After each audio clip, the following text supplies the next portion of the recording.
This is Democracy Now!, democracynow.org, The War and Peace Report. I'm Amy Goodman. And I'm Juan Gonzalez. Welcome to all of our listeners and viewers around the country and around the world.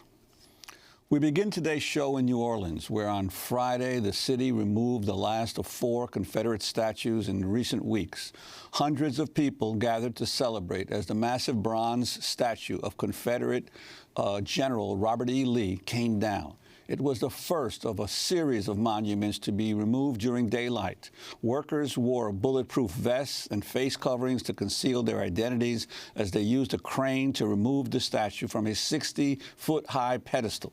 New Orleans Mayor Mitch Landrieu said threats and intimidation necessitated the overnight work and extra safety precautions.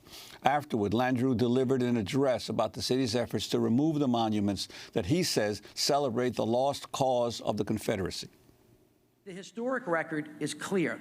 Robert E. Lee, Jeff Davis, P.G.T. Beauregard statues were not erected to just honor these men, but as part of a movement which became known as the cult of the lost cause. This cult had one goal and one goal only: through monuments and through other means to rewrite history, to hide the truth, which is that the Confederacy was on the wrong side of humanity.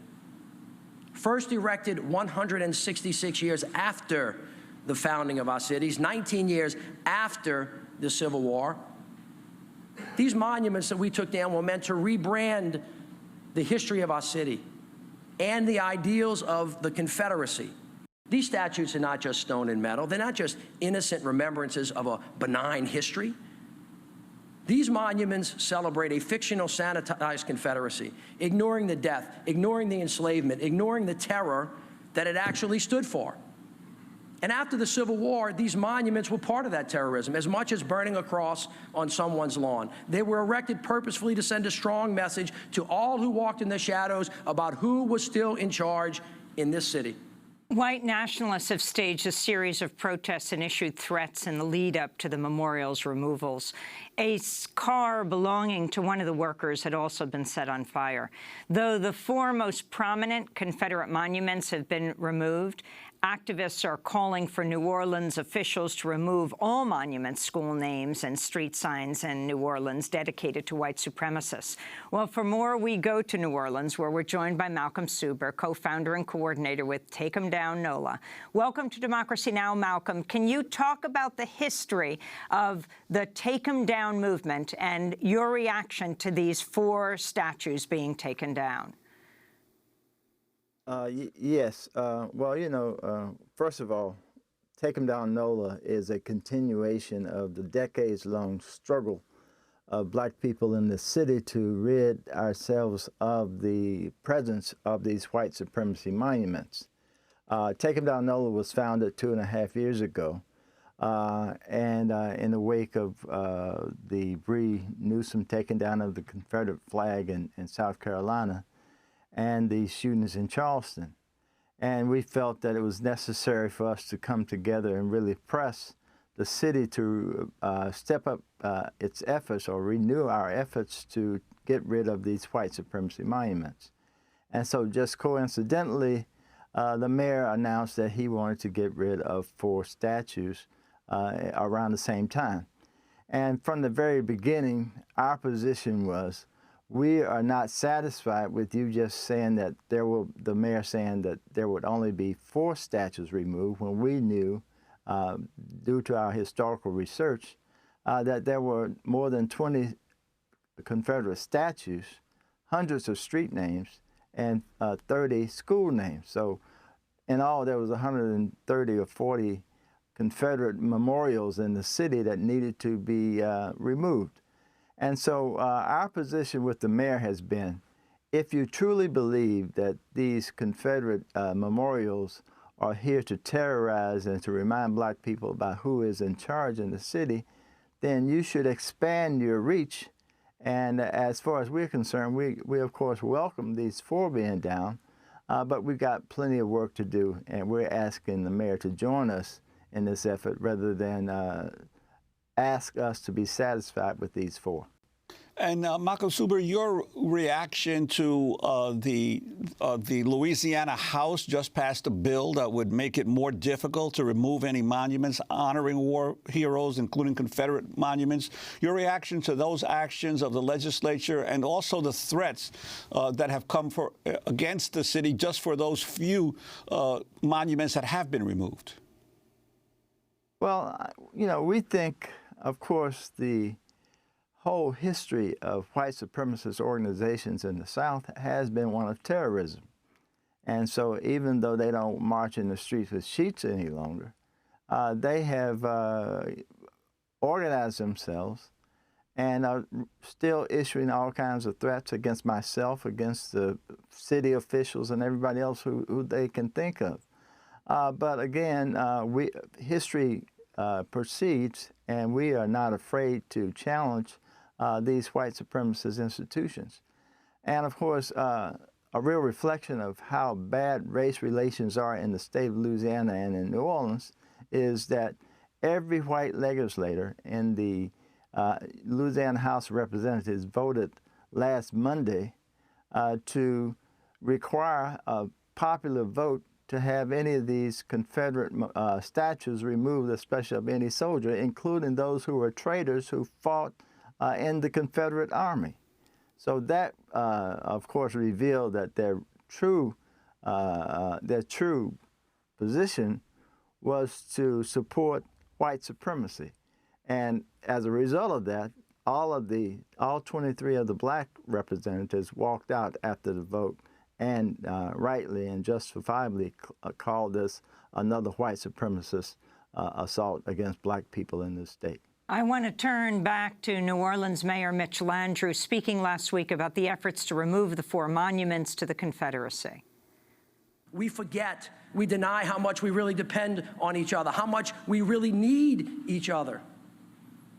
We justify our silence and inaction by manufacturing noble causes that marinate in historic denial.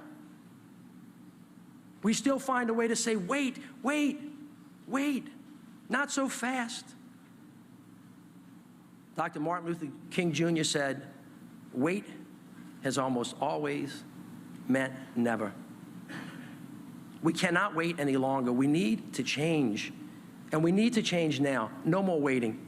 This is not just about statutes. This is about attitudes, and it's about behaviors as well. If we take down these statutes and don't change to become a more open and inclusive society, then all of this would have been in vain. Malcolm Suber, if you can respond to the mayor of New Orleans. Well, of course, we say if you really do believe, Mayor Landrieu, if you really do believe that we can't wait and we should get rid of all these statues, then you've got to extend that reach to get rid of all of them. Let's go forward with a clean slate. Let's get rid of all the Confederate street names, all the Confederate names on our schools, and the rest of the Confederate statues. We just believe there's some inconsistency in the mayor's position. If he really believes what he says, and is not just putting words out for public consumption, then he should join Take Him Down NOLA and put a timetable as to when we will get all these things done. And then we can celebrate and go forward and talk about beginning to really address the many problems of the black community here, including 50% male unemployment, including 50% of our children live in poverty. And of course, New Orleans is the most incarcerated place in the entire world. I wanted to ask you about the your lieutenant governor, Billy Nungesser, who's asked who's asked New Orleans Mayor Mitch Landrieu to turn over the Confederate monuments to his office. He met with Landrieu, but city officials said the state would have to submit their proposals for acquiring the monuments along with any other interested groups. This is the lieutenant governor speaking on Monday. I just want to do the right thing with them, and I think dragging this thing out is not to the better. It's not helping tourism. It's not helping the city, and it's surely not helping the state. So I think the people that are passionate about preserving history, those people want to feel comfortable that they're going to not sit in a yard somewhere or not be put back up where visitors from all over the world can come see the history of Louisiana, and that's what we're hoping for. That was Lieutenant Governor Nungesser. Your response to him? Well, Billy Nungesser is a white supremacist, believes in white supremacy, and we don't take seriously his argument that tourists come to New Orleans to bathe themselves in white supremacy. People come to New Orleans to enjoy the vibrancy of our city, its food, its culture, and very few people come here out of any love or desire to learn about the history of the enslavement of African people and the oppression of African people in the Jim Crow era. So we think these are all thinly veiled arguments to support white supremacy, and our position in Take 'em Down NOLA is that not only should these things be removed, but they should be destroyed. We don't think that they should be on public display in any context. Because, like the mayor said, these things were put up purposely to celebrate white supremacy and the oppression of another people. And we don't think that the city should be going forward, getting ready to celebrate its 300th birthday, that it should be going forward with a clean slate, getting rid of all Confederate monuments.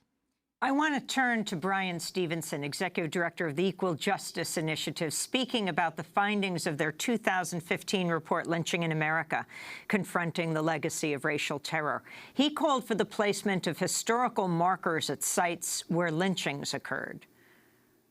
The idea that racial difference can make you a target of violence and terrorism is something that we've been dealing with for a very long time, and I think we just haven't really talked about it. And one of the things we want to do by erecting these markers and monuments is to get communities to begin to reflect more soberly on what this history represents. You go to Germany now and you are forced to deal with the legacy of the Holocaust because there are markers and monuments everywhere. We do the opposite in this country. We celebrate the things, in my judgment, that we probably shouldn't be celebrating. In all of these states, you find Confederate memorials and monuments everywhere dedicated to the people who were defending slavery, trying to preserve slavery, and yet nothing about the pain and anguish and suffering and injustice that those institutions created. So that was Bryan Stevenson of Equal Justice Initiative. He was speaking to us from Montgomery, Alabama on Democracy Now! Malcolm Suber, your response to what Bryan is saying. We agree completely with what Bryan is saying. You know, these memorials all across the South, in every courthouse in every county throughout the South, they've got a Confederate soldiers monument. And they don't teach our kids in the schools that these people were indeed traitors. And of course, the United States made some fundamental errors after Reconstruction. First of all, the battle flags and these traitors should not have been allowed to participate in the politics of this country.